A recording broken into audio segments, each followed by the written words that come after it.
Everyone. May peace be on you all, and welcome to another episode of I'm a Muslim and That's Okay.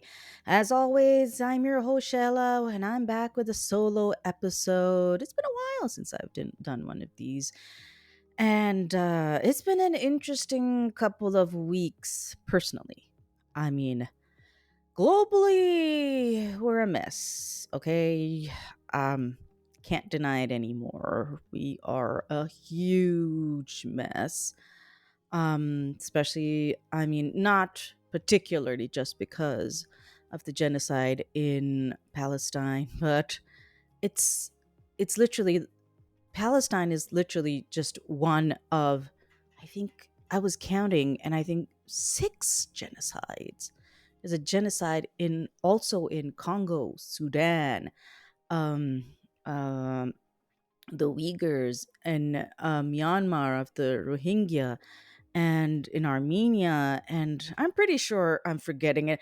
And that's awfully horrific part of this, that I'm not like, there should not be any genocide, okay? But there are so many that I'm forgetting how many there are, and dear God. But yeah, it's been uh, it's been a lot. And for Palestine, I mad salute to all the people that are trying to get information out from there. The young journalists, Motaz, and so many other of those of the young journalists. Somebody had posted up their ages, and Motaz is like the eldest. He's 25. The rest of them are all younger than him, and I I can't even imagine. Like, I have 20 years on all of these young heroes, and the most inconvenience that I've experienced in my life, that yeah, when I started out my journey in the US, my car was broken into. Like, the most, I guess, if you had to put it in any context, like one of those things that really sticks with you. But a genocide and a war, dear God. And it's been sort of interesting trying to put spotlight to it. As is, there have been many communication blackouts within Palestine itself. But then when we have news, information, media that comes out from Palestine, us, social media people, influencers, I'm not an influencers, but social media, someone with social media presence, we're having a tough time trying to get that information out there. Make no mistakes, it's not been easy. And I posted about this before on my Instagram. So if you're just, hearing me on your favorite podcast platform, please do uh, like follow me on Instagram and on YouTube. It's where I post my other stuff. There are certain things that really I can't put out as a podcast episode, but like for this instance, I had created what was my cover version of a Zombie by the Cranberries, and I put it out on social media as sort of a protest against what is happening in Palestine. And I can't really upload that as a podcast episode because there is imagery that goes with it, which gives it a lot more context. So please do follow me on Instagram and on YouTube. The handle in both places is at I'm a Muslim Podcast. The link to both of those are always in my show notes, so you can always find them. And I will also put in a link to that video of my cover version of Zombie. It's not really, fantastic, fabulous singing or anything. There's not even any music to it. It's all a cappella. But I was really moved to do this, even though I'm what you would formally describe as a bathroom singer. Nothing more than that. I've never really sung apart from this on any, like in front of any mic, stage, or anything of that sort. But I felt so compelled that I just had to do it. And things got a little interesting after that. I'm gonna tell you that because, yeah, I was getting shadow banned right, left, and center, even before that. When you post in support of Palestine, that's something that really all Muslim influencers and those who are our allies, who, even though they're not Muslim, but they see the truth of the genocide and they post about it, they're getting it too. There is definite shadow banning happening. Our numbers dropped significantly. And like, in all honesty, I'm like a small time creator, okay?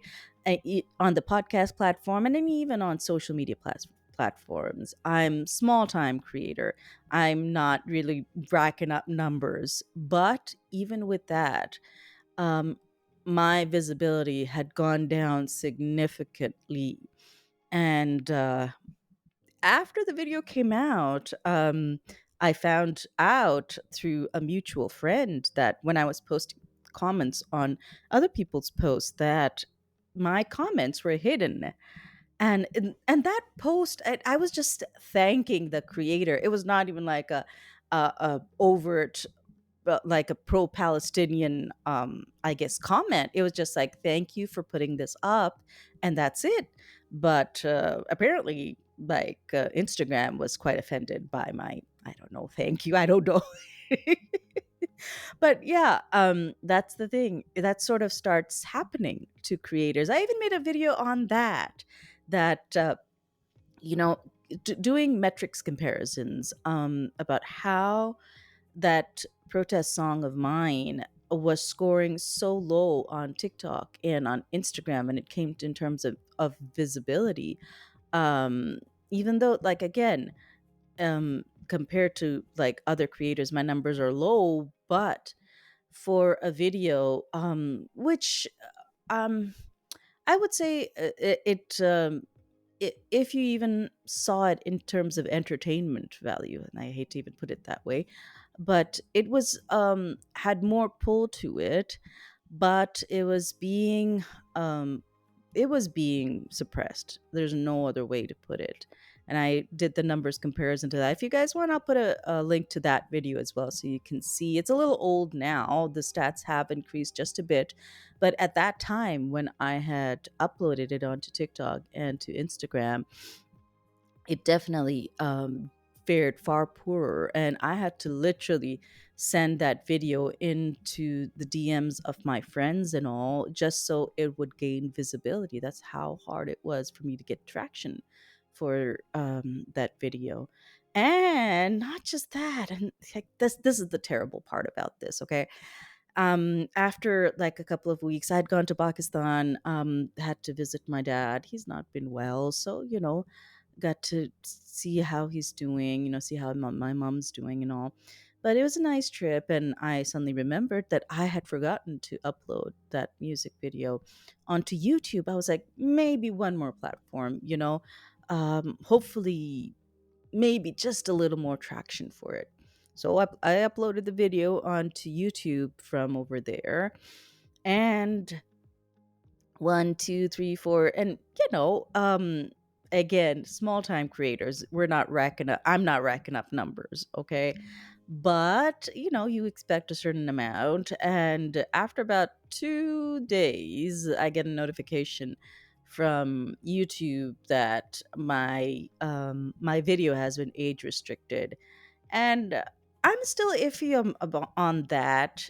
I guess you could say there is some graphic imagery, but when you consider everything else that's on YouTube, I was like, it's not as graphic. But okay, we're going to even take an, okay, you want to put an age restriction on my video?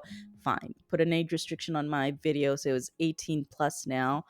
And but somebody had commented on it before the actually after the age restriction had been put in, and it was a positive comment, sort of, an encouraging comment.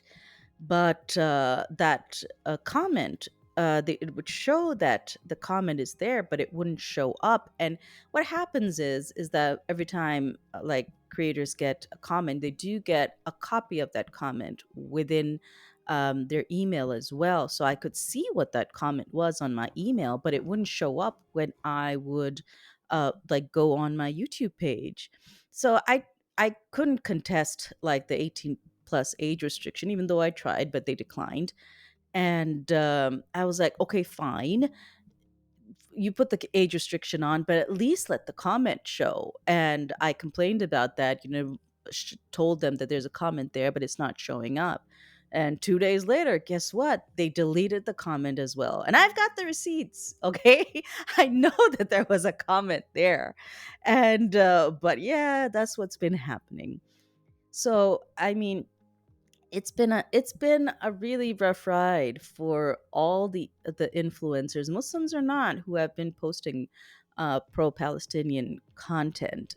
Um, there is definitely a lot of suppression, and it's not just about pro-Palestinian content. There's suppression on social media, but also news outlets, not just for Palestine. I mean, if you could look at like the genocides in Congo and Sudan, there's almost no media coverage about this. A man set himself on fire in, and I'm hoping I'm saying this correctly, in Congo, just so that the world would pay attention to what is happening. And for those who are unfamiliar, in Congo, the genocide is related to the um, EV industry, not just electric vehicle industry, but to the rechargeable and electrical battery industry at large. It's a huge market now, especially with the gaining popularity of electric vehicles. That Congo has one of the largest supplies of coltan and cobalt. Both are required to create rechargeable batteries and other electronical, I guess, parts for electronical circuitry. It's big money for big industries, but people are being enslaved, tortured, beaten, raped for this commodity. And so far 2 million people have died. And it is absolutely horrifying when you read statistics about that, but nobody in the mainstream media is covering it. This as well, apart from the other genocides that I'd mentioned previously, there is no coverage. And that's the really tragic part about this. It is because it's a genocide relating to black and brown people, people of color, that the world is just so okay with turning a blind eye. It's absolutely disheartening, especially as a person of color, that, I mean, the past few weeks have also been very eye opening on a personal level because, like, again, as I'd mentioned, in Palestine, at least there's evidence, video, information, media coming out from Palestine, even if it's trickling out about what is really happening. Um, and even with that, there's so many people that around me that are choosing to stay silent. I It really puts a lot of things in perspective, not just for me, but for other people of color as well. That um, how much do other people have our back? How much will they support us in our time of trial? And unfortunately, it's not too many. Um, and please don't get me wrong. I see the support that's coming in from other creators on social media, and they're pushing hard. I see the protests, I see the people joining the protests.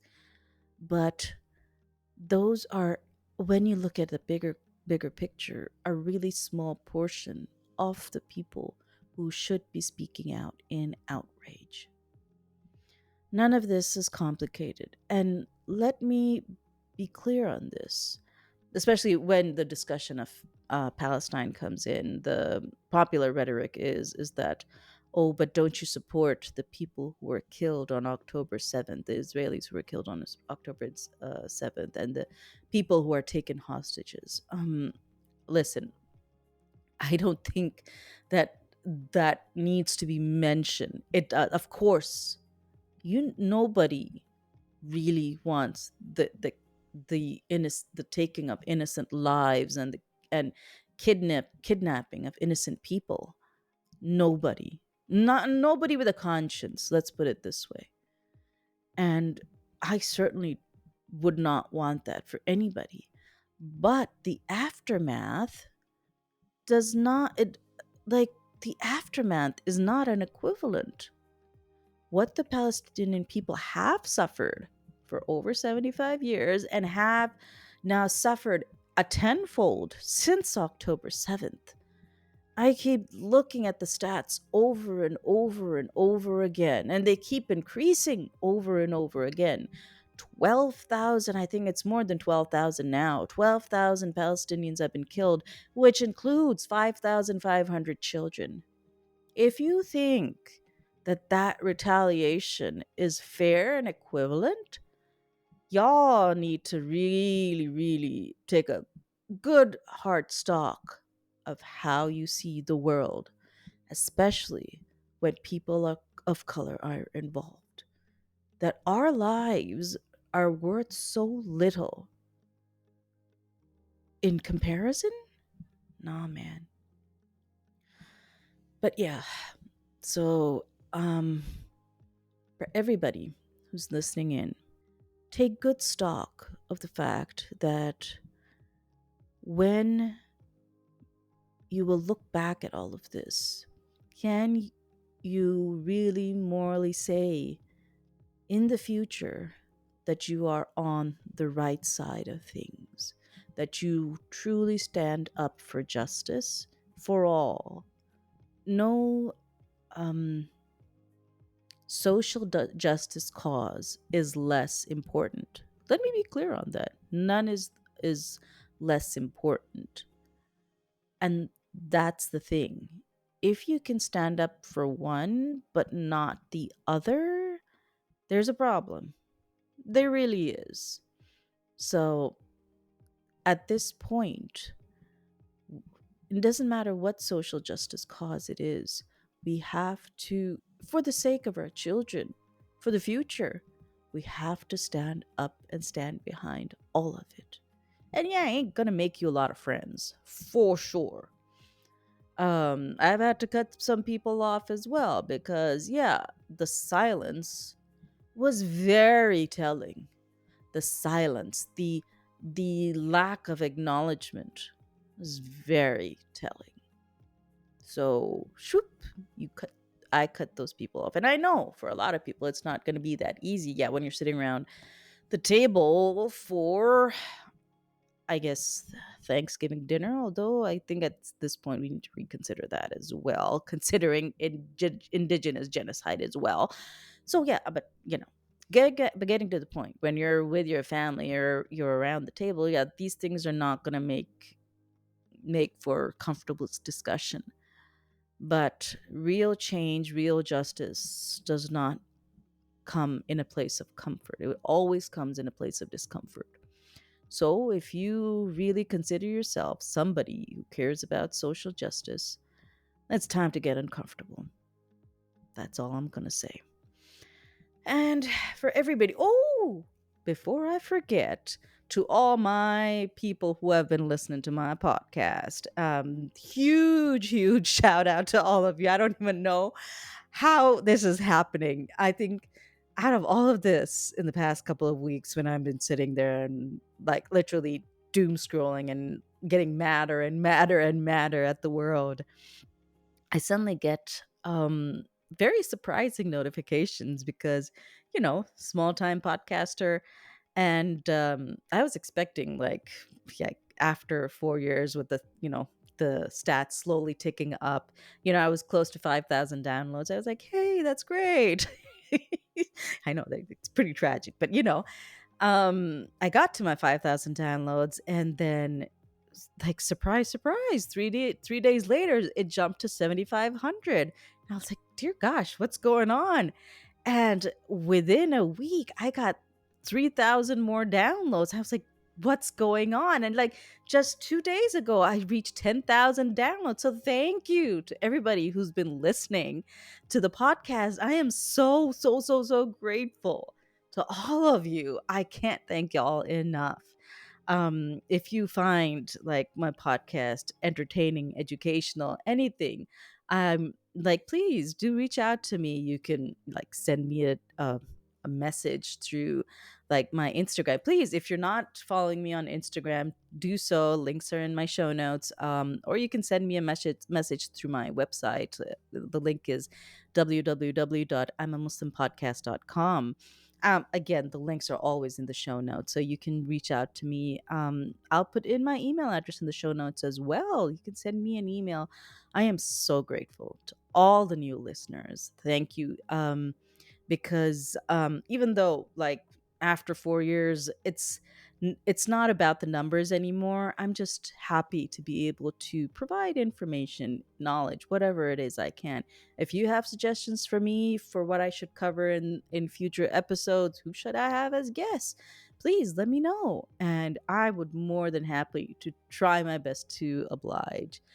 So thank you to everybody who's been listening in and watching me on YouTube. Y'all take care of yourself and take care of the people around you, whether it is in your immediate vicinity or globally. We need support and help for the people of Palestine and the people who are suffering from genocide, silent genocides all over the world. We need help and support in the most dire way possible. So please do the best you can, even if it is just sharing information and creating awareness. Take care of yourself and may peace be on you all.